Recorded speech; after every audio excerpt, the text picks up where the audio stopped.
Hi, this is Mark at Dingdong's Garden. This is Williams Pride apple.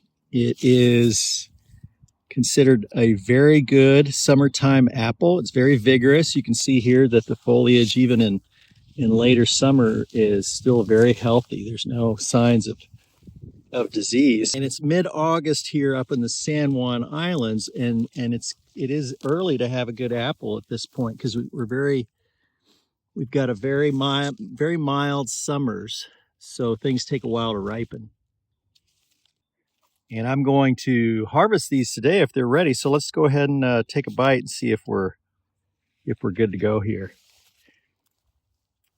It's a very pretty apple. It's got deep red on one side, and then it's a little bit green on the other, depending on where the sun is hitting it. You can see the apples down here on the lee side of the tree don't have as much sun, so they're a little lighter colored.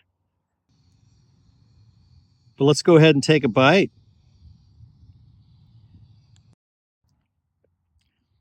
And that's a good summertime apple. You know, there's two types of things that you get in summertime apples. One is kind of the mealy. There's no crunch to it. It's just kind of a mealy apple. And the other thing you'll get is super tart. But this isn't. This is like a fall apple. It's got a really nice firm crunch to it when you bite into it. And it's a good mixture of sweet and tart. It's not kind of an overwhelming tart that you get in some other apples.